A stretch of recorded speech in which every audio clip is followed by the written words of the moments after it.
100,000 barrels of oil per day. That's what we have to show for the massive diplomatic undertaking in July, where President Biden flew over to Saudi Arabia, hat in hand, begging the country to pump more oil. Remember the one where he fist bumped Mohammad bin Salman, the Saudi crown prince who's responsible for having an American journalist murdered and chopped up into pieces in the Turkish embassy and then carried out in duffel bags? Yeah, him.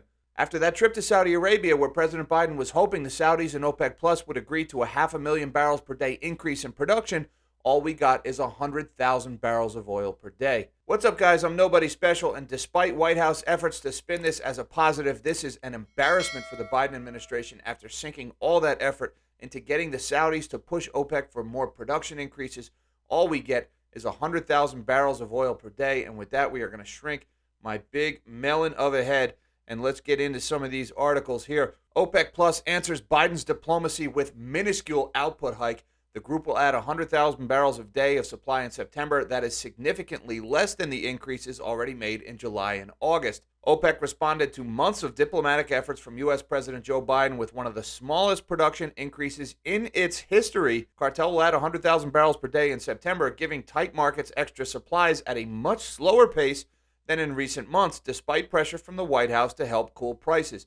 The 23-nation alliance will divide that amount proportionally between members, and with only the Saudis and the United Arab Emirates able to bolster production, just a fraction of it is likely to be delivered. And for July and August, the group had pledged to add more than 600,000 barrels a day to the market. And just how ridiculous of an increase is this? Well, let's check out Javier Blas, who is the head of commodities over at Bloomberg, what he is saying.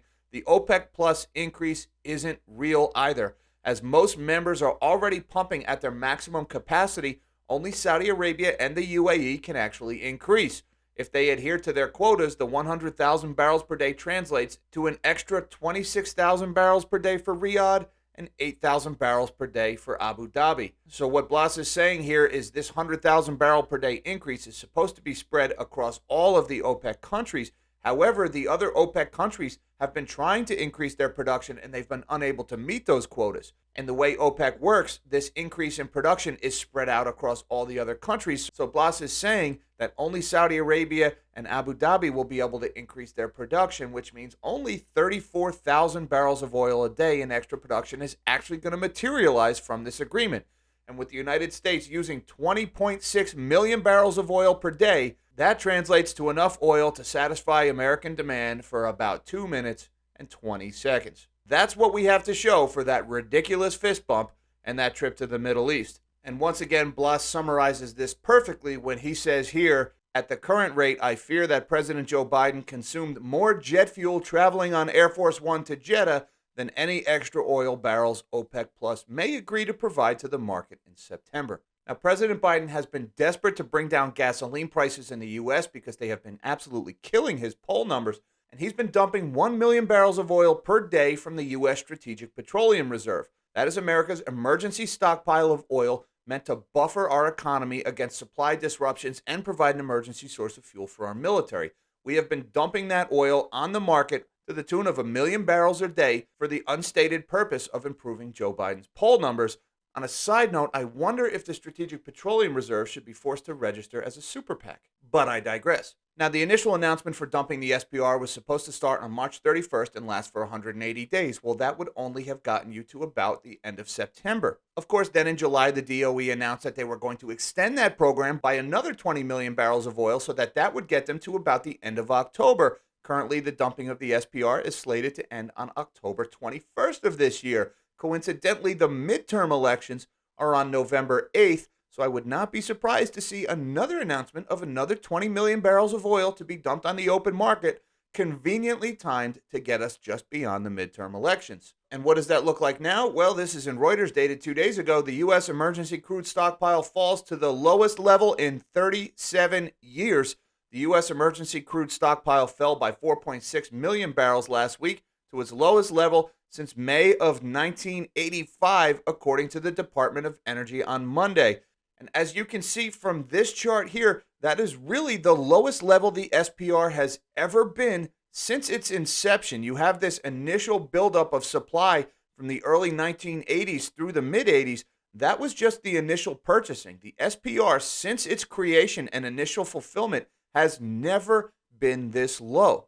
Over 124 million barrels of oil has been dumped on the open market from the U.S.'s critical fuel supply for the sole purpose of suppressing gas prices just long enough to reach those midterm elections.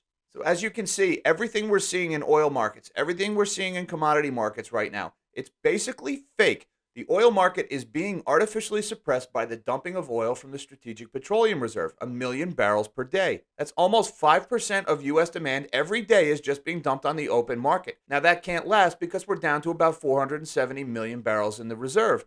And most of that remaining oil is light sweet crude, which is not suitable for American refineries. U.S. refineries prefer medium sour crude for making gasoline. So the federal government is running out of ammunition in this misguided attempt to suppress oil prices just long enough to get beyond the midterms. And I've heard this effort referred to as salting the earth because by suppressing prices during times of tight demand, they are disincentivizing investment in future production. American oil and gas companies are investing nothing in future oil production right now. And why would they? Because the president has basically declared war on American energy, promising publicly on the campaign trail to put them out of business. Now, this also causes the problem of the Strategic Petroleum Reserve will have to be refilled, and also what happens to markets when they stop that dumping. See, currently in the fall, they're going to stop dumping that oil, and they're going to start buying futures to replace that oil. So what happens to those oil prices when that happens? And I've been saying on some of my live streams recently that the Federal Reserve and a lot of these bureaucrats in Washington are preemptively declaring victory in this fight on inflation because oil and gas prices have come down off of their highs from earlier this year. But that entire price dip is predicated on this fake oil market that's being artificially suppressed by the Strategic Petroleum Reserve. So what's likely to happen is we're going to get some modestly lower CPI prints over the next month or two. The central bankers and elected officials are going to congratulate themselves on a job well done, only to see inflation come roaring back when oil prices start to spike after they stop dumping the SPR. And coincidentally, that happens right about the same time it gets cold in Europe. That's a whole different story altogether.